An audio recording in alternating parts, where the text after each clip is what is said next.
hidup kita sepenuhnya harusnya ibadah. Ibadah mata adalah menangis. Tentu saja menangis yang berhubungan dengan agama. Ini saya menangis karena batuk.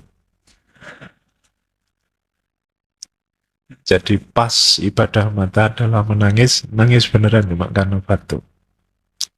Nangis karena ingat dosa, nangis betapa kecil diri ini, menangis membayangkan betapa selama ini kita banyak tidak peduli pada Allah dan lain sebagainya. Itu menangis.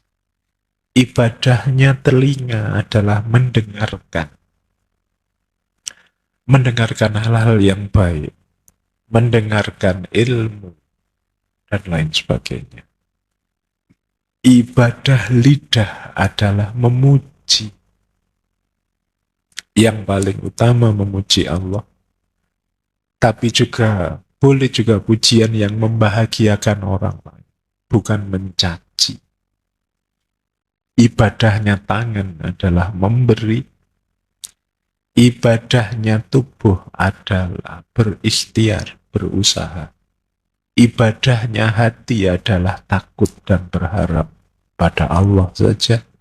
Dan ibadahnya roh adalah tawakal, penyerahan diri, dan ridho, puas terhadap apapun keputusannya Allah. Meskipun ditakdir senang atau ditakdir batuk, tetap ridho. Itulah hidup ideal kalau versi Imam Fahruddin Ar-Razi. Tiap detik hidup kita semoga bernilai ibadah. Kalau ngaji gini paling tidak telinganya ibadah, badannya ibadah karena berikhtiar mencari ilmu. Semoga matanya juga ibadah. Bukan lirik sana lirik sini ya ibadahnya itu. Berarti apa? Mata yang kenapa sih menangis? Karena sadar hadirnya Allah, hadirnya Tuhan. Kemudian seluruh anggota ruhnya juga semoga ibadah sambil cari ilmu, sambil tawakal, pasrah pada Allah. Terus lebih dalam lagi tentang jiwanya manusia. Jiwa itu menurut Imam Fakhrur Razi sesuatu substansi yang berbeda dengan badan, terpisah secara esensial meskipun bergantung secara pengaturan dan instruksi dengan badan. Dalam diri kita, di balik jasad jasmaniyah ini ada jiwa, ada ruh. Dan jiwa dan badan itu sesuatu yang tidak sama, tapi saling mempengaruhi. Jasad kita, badan kita kemana seperti apa dipengaruhi oleh jiwa kita. Makanya dulu kita pernah membahas ada peribahasa itu ya. Dalam tubuh yang sehat terdapat jiwa yang ya sebenarnya kebalik. Kalau jiwanya sehat, dia akan mengarahkan tubuh untuk jadi sehat. Jadi kenapa? Karena kalau versinya Imam Fakhrur Razi, badan ini hanya alatnya jiwa. Ya kan? Pikiranmu ngeres dulu, baru matamu jelalatan lihat yang saru-saru. Alatnya sudah. Jadi, kamu batinmu marah dulu, baru tanganmu bergerak memukul. Jadi jiwa itu esensinya, jasad alatnya. Kuncinya orang hidup ada pada jiwanya. Nah, kata Imam Fakhrur Razi, jiwa itu satu, utuh. Jadi kalau saya bilang aku itu ya, berarti aku jiwa secara utuh. Tidak terpisah-pisah. Nah, buktinya apa? Yo, kalau kita sedang senang, seluruh anggota tubuh kita ikut mengekspresikan kesenangan, kegembiraan. Kalau kita sedang sakit, seluruh anggota tubuh kita ikut mengekspresikan kesakitan. Jadi fakta empirisnya menunjukkan jiwa itu utuh satu. Kan tidak, misalnya badan kita dicubit itu kan, ala biar aja yang dicubit tangan aja kok, nggak peduli lah, kan nggak begitu. Sakitnya ke seluruhnya. Yang merasakan sakit itu kan batin, jiwa. Jadi kalau kita dicubit ini kan ada rasa sakitnya. Lu rasa sakit yang dirasakan jiwa itu ya utuh seluruh tubuh, tidak kok terpotong-potong satu. Efeknya untuk batin kita ya utuh, meskipun yang disakiti hanya bagian kecil dari tubuh. Itu pandangannya Imam Fakhrul Razi. Nah, arahnya selanjutnya gimana? Oleh karena itu, jiwa harus bersih. Biar apa? Yang diproduksi hal-hal yang bersih. Kalau jiwanya kotor, ya yang lahir perbuatan-perbuatan yang kotor. Karena jiwa jadi supirnya, badan jadi kendaraannya, alat. Kalau supirnya ugal-ugalan, yo nanti badannya yang tabrakan. Maka jiwamu harus beres dulu. Ini ya sama seperti Imam Ghazali sebenarnya kan. Bagaimana kita mengelola kalbu, mengelola hati, biar hidup kita tertata. Ayo sekarang dicek jenis jiwa kita sudah ada di mana. Kalau menurut Imam Fakhrul Razi, ada nafas mutmainnah, ada nafas lawamah, ada nafas amarah bisu. Jadi mutmainnah itu yang tenang, lawamah itu bergejolak, amarah bisu itu yang buruk, memerintahkan pada keburukan. Mutmainnah itu berarti jiwa yang sudah tenang karena sudah paham hakikat hidup ini dan hubungannya dengan Tuhan. Orang yang ada di level mutmainnah ini cirinya apa? Tidak takut, tidak menyesal. Kalau masih ada rasa takut, masih sering menyesal, ya namanya belum mutmainnah, masih lawamah, masih goncang. Ya memang tidak gampang untuk membangun jiwa yang tenang ini. Tapi ini kondisi jiwa paling ideal. Yang satu-satunya yang nanti irji'i ila rabbiki radiyatan mardiyah. Itu jiwa yang mutmainnah.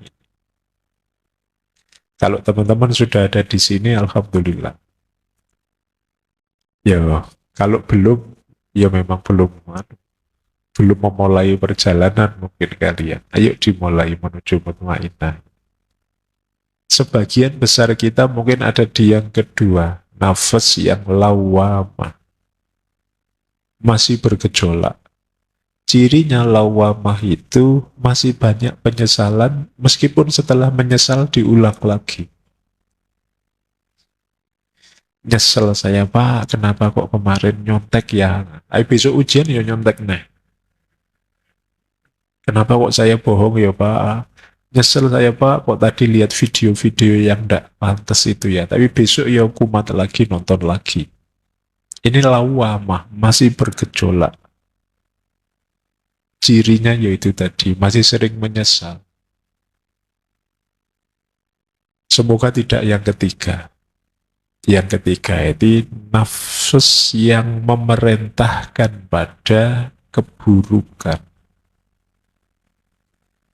Kalau kalian ada di nafas yang ketiga ini, kalian nyaman dalam keburukan. Curang tapi senang. Korupsi tapi bahagia. Ini namanya nafas yang amarah bisu. Jadi ngambil haknya orang tapi malah nyaman santai. Membohongi orang malah ceria, senang. Wah, saya tadi Pak bikin hoax, ternyata banyak orang percaya Pak, yang like banyak, luar biasa. Ini jangan-jangan nafasmu amarah bisu, menyuruh pada keburukan. Mana-mana ya, kalau nyamannya pada keburukan ya nanti perbaikannya agak lama. Karena orang kalau nyaman itu kan biasanya tidak mau pindah dari situ. Ya paling tidak lawamah lah, ya masih bolak-balik tapi masih ada penyesalannya. Syukur-syukur bisa mutmainnah. Ini pikiran ini bisa kita temukan juga dalam Imam Ghazali meskipun dengan variabel yang lebih banyak. Kalau di Imam Ghazali 4, kalau di Imam Nawawi Al-Bantani ada 7 jenis jiwa. Baik, kita lanjutkan. Nah, jiwa kita punya 3 daya. Yang pertama daya tumbuhan, yang kedua daya hewani, yang ketiga daya insan. Kalau ini banyak di pikiran-pikiran sebelumnya. Daya tumbuhan itu ya berhubungan dengan makan, minum, seks, tumbuh jadi besar, dan lain sebagainya. Kalau daya hewan itu daya mobilitas, ambisi, keinginan, cita-cita, target. Ingin ke sana, ingin ke sini, itu daya hewani. Kalau daya insani ada 2. Ada daya teoritis, ada daya praktis. Kalau daya praktis itu yang mengatur tubuh ini mau melakukan apa. Misalnya, aduh tenggorokannya kok gatel ya, wah ini saatnya minum berarti.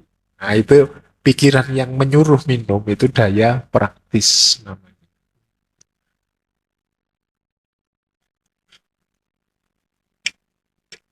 Kalau daya teoritis itu yo isinya pengetahuan-pengetahuan a priori. Ada akal potensial, ada akal properti, ada akal aktual, ada akal mustafad. Akal potensial itu kemampuan berpikir kita in potensi. Akal properti itu in potensi itu maksudnya yo yang belum digunakan, masih potensi saja. Kalau kalian bilang sebenarnya saya itu pinter loh Pak, tapi kok pinternya ndak keluar-keluar ya, yus akalmu akal potensial. Masih potensi saja, ndak aktual. Akal properti itu ya akal yang masih ketika berhubungan dengan dunia luar kemudian menyerap informasi sehingga dari situ dapat info-info pengetahuan-pengetahuan. Kemudian akal aktual, ini sudah praksis menganalisis. Ada akal mustafat. Akal mustafat itu akal perolehan tanpa mengalami sesuatu, tanpa melihat keluar, kita mendapatkan insight, pencerahan, itu namanya akal mustafat. Jenis-jenis ladunia itu kadang disebutnya akal mustafat, bersumber langsung dari Allah, dicahayai kita, itu akal mustafat. Ini 3 daya jiwa. Jadi ada tumbuhan, ada hewan, ada insan. Berarti yang insani memang pencirinya manusia di berpikirnya. Kalau tumbuhan itu yo, kalau orang pikirannya hanya kapan saya makan, bisa makan apa enggak, itu ya berarti jiwa kita yang lebih kuat daya tumbuhannya. Ada orang yang agresif, pokoknya kerja saja, ambisius, itu daya hewaninya kuat. Ada orang yang daya insaninya kuat. Nah, kalau misalnya hari ini, Pak, generasi hari ini itu loh, Pak, disebutnya generasi rebahan. Misalnya. Nah, rebahan itu kan yang geledak saja tidur, nanti waktunya makan-makan, waktunya minum-minum, tidak pernah keluar rumah, begitu keluar sudah tingginya nambah, sudah. Nah, ini daya tumbuhannya kuat berarti. Ya, tidak apa-apa. Ya lumayan, paling tidak kan tumbuh jadi besar. Oke, jadi itu yang ada dalam diri kita.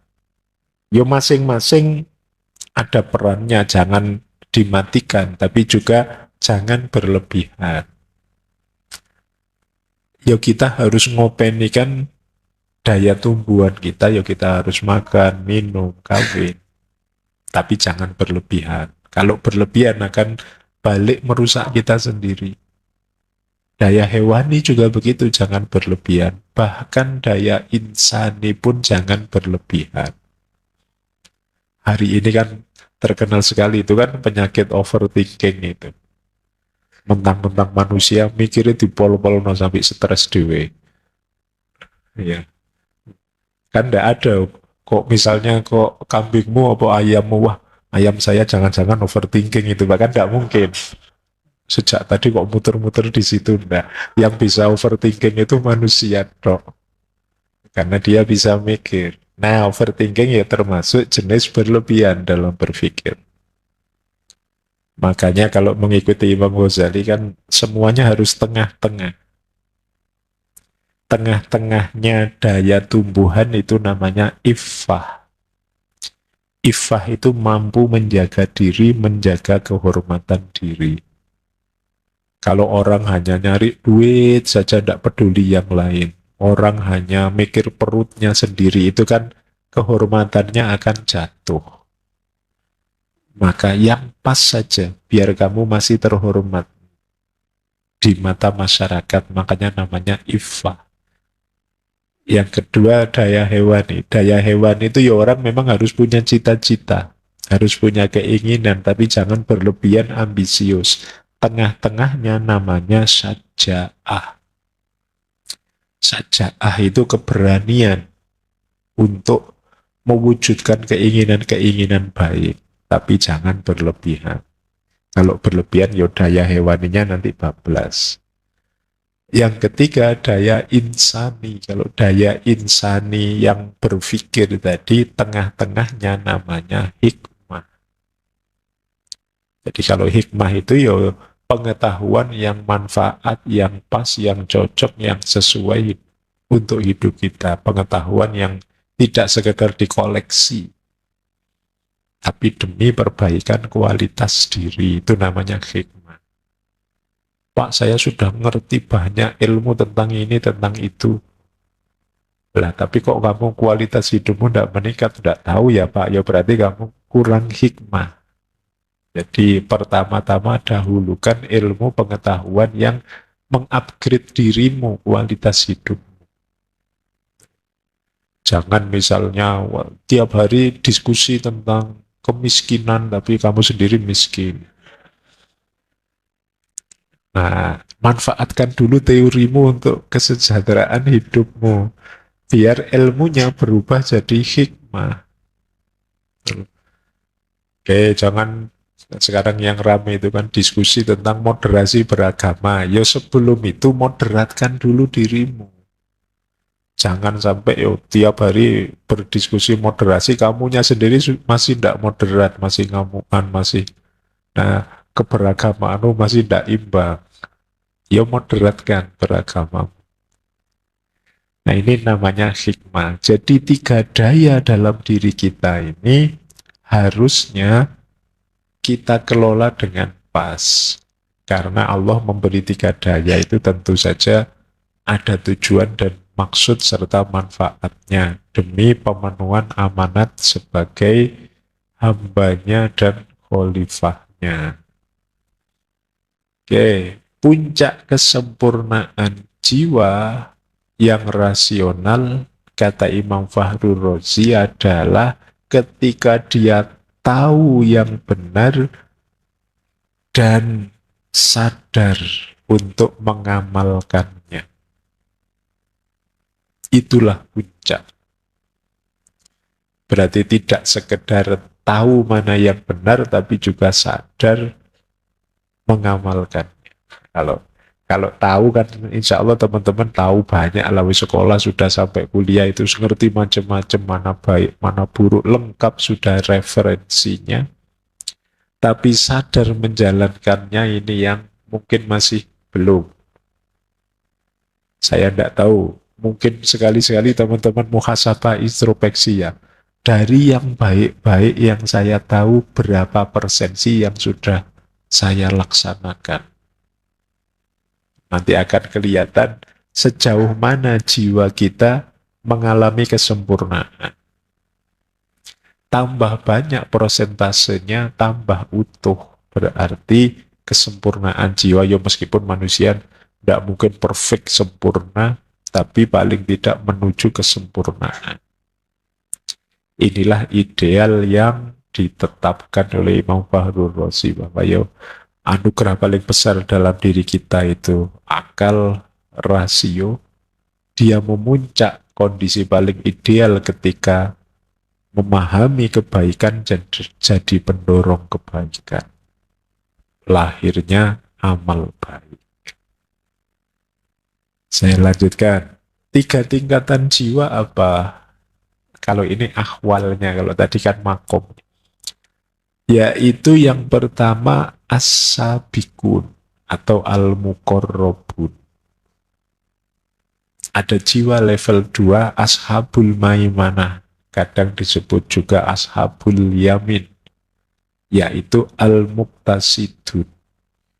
Dan level paling rendah ashabus simal, al-dholimu. Level paling tinggi level spiritual. Level kedua level moral. Level ketiga ya level rendah duniawi.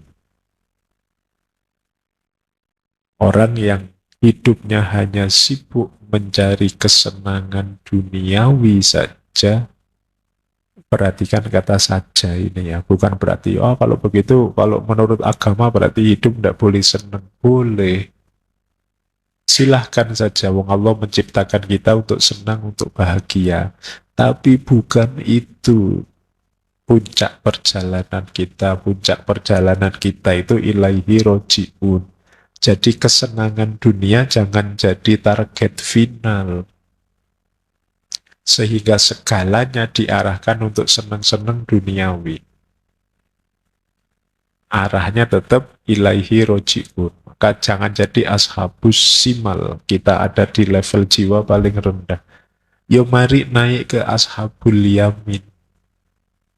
Ini level 2, level akhlak, level moral.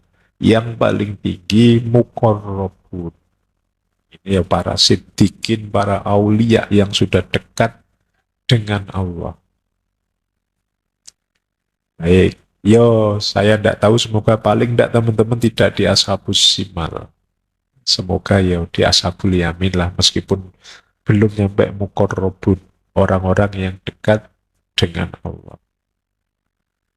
Kata Imam Fakhrul Razi, kalau tadi kan jiwa, kondisi jiwa, level jiwa. Kalau tindakan kita gimana? Kata Imam Fakhrul Razi, kalau tindakan itu sumbernya 2. Kebiasaan dan watak dasar atau fitrah.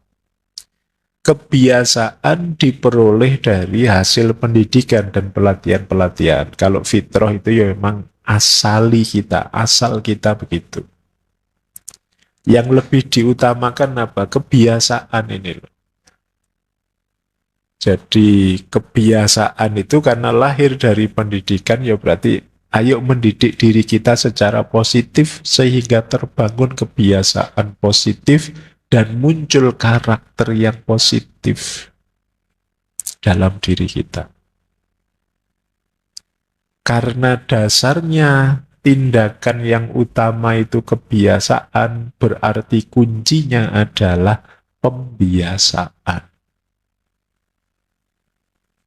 Biasakan hidup di jalur keutamaan, kemuliaan, biar terbangun akhlak yang utama, akhlak yang mulia. Sering saya ilustrasikan, orang itu seperti apa dirinya tergantung apa yang dia biasakan. Apa yang dia biasakan itu biasanya sesuai dengan apa yang dia yakini. Apa yang dia yakini itu biasanya sesuatu yang dia mantap. Apa yang dia mantapi biasanya sesuatu yang dia pahami. Kalau tidak paham kan tidak bisa mantep. Dari mana bisa paham? Yo, proses pendidikan diri.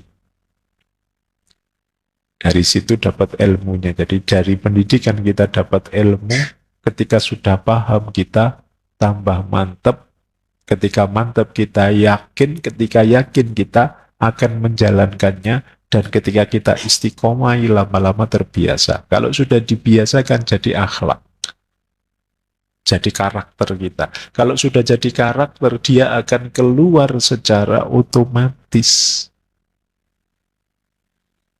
Kalau sudah dibiasakan ya otomatis. Kalau sampean biasanya ngomong saru-saru misalnya, dibiasakan begitu ya nanti keluarnya otomatis. Nggak pakai mikir wis mencototnya itu yang saru-saru juga. Karena pembiasaan. Kalau dibiasakan ngomong halus, ngomong sopan, kadang-kadang sama temennya sendiri juga rasanya risih kalau ngomongnya kasar. Kenapa? Karakter.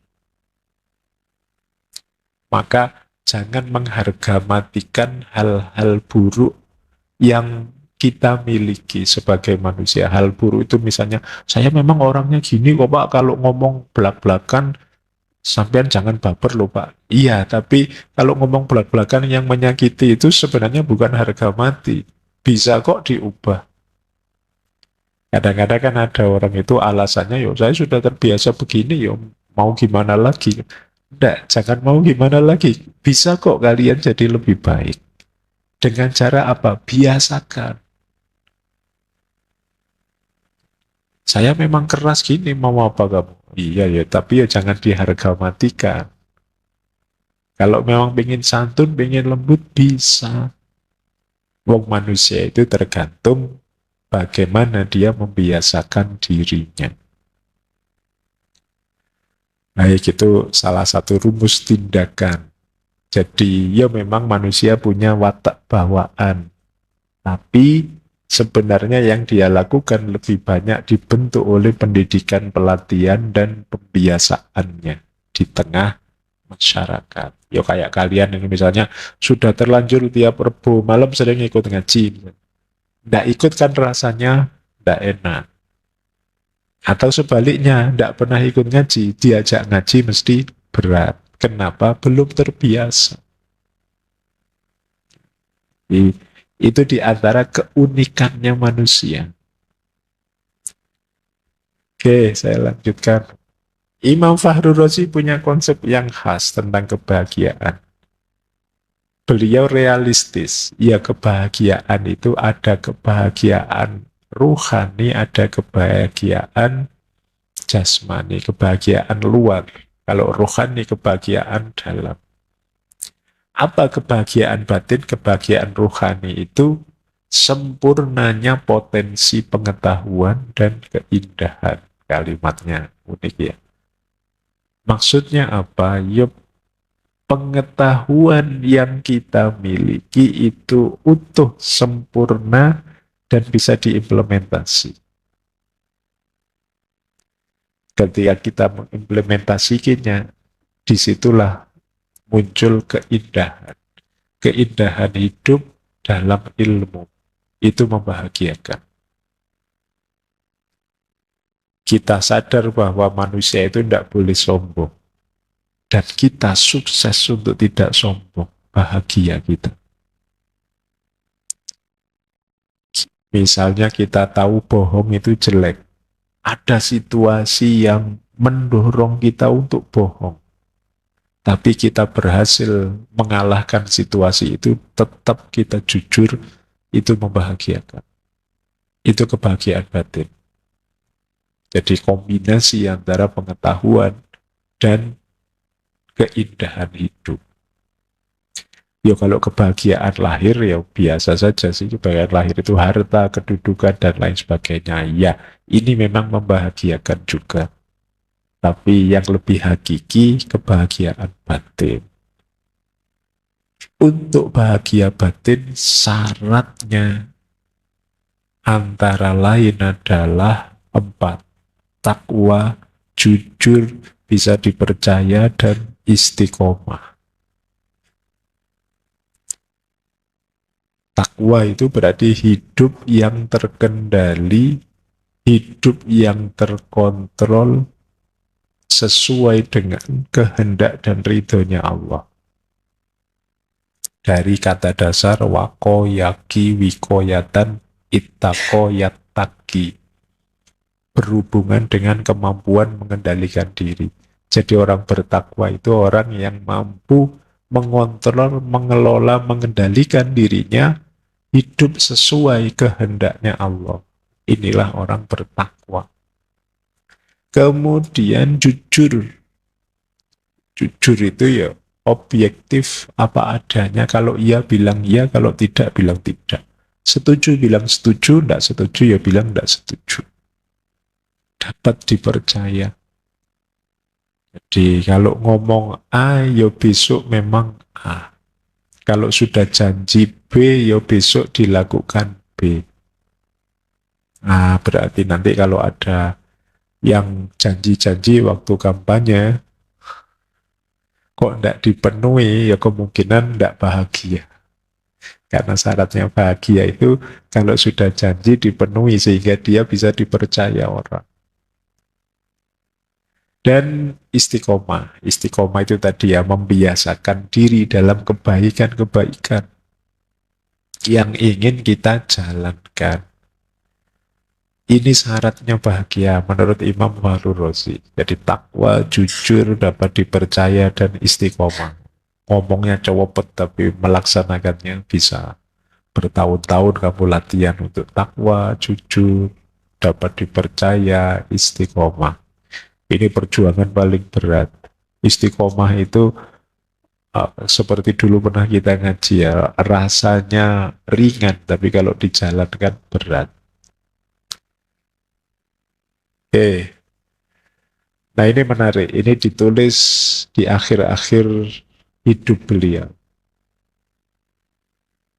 Kata beliau, yang ini saya sebut mulai kecenderungan ke tasawuf tadi. Hatiku tidak pernah kekurangan ilmu. Hanya sedikit misteri yang tidak aku mengerti. Selama 72 tahun, aku berpikir siang dan malam. Namun aku jadi tahu bahwa tidak ada yang perlu diketahui.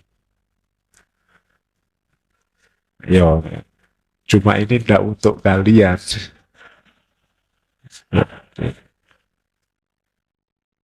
Jadi orang boleh komentar bahwa ternyata makanan ini tidak enak setelah dia memakannya. Yang belum makan tidak boleh komentar. Ini beliau bisa bilang begini setelah mengalami pengalaman 72 tahun. Kalau kalian ya berarti belum levelnya.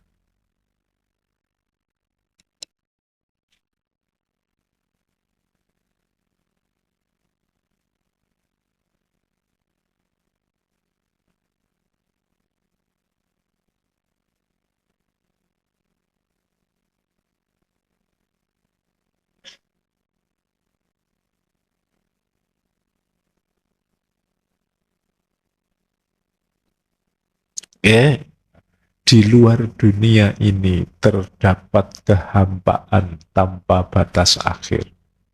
Kholaun la nihayatalaha. Dan Tuhan yang Maha Tinggi mempunyai kekuasaan atas semua makhluknya. Di situ ada al-mumkinat, segala macam kemungkinan, bisa ini, bisa itu, dan lain sebagainya. Oleh karena itu, Dia yang Maha Tinggi mempunyai kekuasaan qadar untuk menciptakan 1000 dunia. Istilah beliau alfi awalim. Jadi jutaan semesta di luar dunia ini sedemikian rupa sehingga masing-masing dunia tersebut lebih besar dan lebih masif dari dunia ini, serta mempunyai kemiripan dengan apa yang ada di dunia ini. Itu kan istilah punya kemiripan dengan dunia ini, itu kan yang dipakai. Oh, itu mungkin jangan-jangan versi ngaji filsafat di semesta yang ke sana itu temanya tidak kayak gini, jamaahnya tidak kayak gini misalnya. Itu yang disebut alfi awalim. argumen para filosof, dalailul falasifah yang menyatakan bahwa dunia ini hanya satu adalah argumentasi yang lemah dan didasarkan pada premis-premis yang lemah. Ini kata-kata beliau sendiri, orang yang ilmunya menyamudra, mutabakhir fil ulum, Syekh Fahruddin Ar-Razi. Ini menarik, silahkan kalau ada yang mau meneliti ya. Hari ini kan rame multiverse itu. Imam Fakhrur Razi punya pandangan sendiri tentang multiverse. Ini ada dalilnya ketika beliau menafsirkan apa? Alhamdulillahi Rabbil Alamin. Alamin itu banyak alam, banyak dunia. Nah, ini kalau ada yang tanya, dalilnya multiverse itu apa? Alhamdulillahi Rabbil Alamin. Jadi alam ini tuh tidak hanya satu alam, ada banyak dunia, ada banyak semesta. Nah, ini Imam Fakhrur Razi mengkritik para filosof seperti Aristoteles dan Ibnu Sina yang menganggap ya alam semestanya hanya satu yang berputar seperti kita rasakan ini. Beliau jauh lebih luas pandangannya. Beliau mengkritik geosentris. Ya karena mungkin eranya Aristoteles, Ibnu Sina belum ketemu pandangan bahwa bumi bukan pusat. Tapi jauh mendahului era modern, Imam Fakhrur Razi sudah bilang bahwa bumi ini bukan pusat. Ini meniru konsep, melanjutkan konsep atomismenya Imam Asy'ari. Jadi alam semesta itu ya sebagaimana dunia ini yang diciptakan dari atom, alam semesta juga dari atom-atom yang maha luas, tidak terukur. Dan kita tidak tahu ada berapa banyak semesta di alam ini. Sesuai dengan besarnya maha kuasanya Tuhan. Sesuai dengan kehendaknya Tuhan. Kata beliau, ada ruang luar yang tak terhingga di luar dunia yang kita ketahui ini. Dan hanya Tuhan yang tahu di balik luasnya semesta di titik mana saja ada kehidupan dan lain sebagainya itu sepenuhnya Tuhan yang tahu. Kita tidak tahu karena keterbatasan kita. Mungkin teman-teman pernah lihat bumi ketika dibandingkan dengan alam semesta ini tidak ada apa-apanya, sebutir debu beneran. Jadi, dan kita tidak bisa menjangkau bahkan galaksi yang sana sini, kita bisa mengira-ira saja. Bahkan katanya bintang yang kita lihat hari ini itu bintang yang sudah ratusan ribu tahun yang lalu baru kita lihat sekarang. Mungkin bintangnya juga sudah tidak ada, sudah hancur, baru nyampe ke mata kita. Jadi betapa kecilnya kita berhadapan dengan multiverse, alamin, alam yang banyak. Nah itu menarik kalau ada yang tertarik membahas ini atau tafsirnya Alhamdulillahi Rabbil Alamin. Tuhannya banyak alam. Jangan-jangan ini yang diadopsi oleh Avengers itu ya. Ada multiverse. Alam yang bercabang-cabang banyak.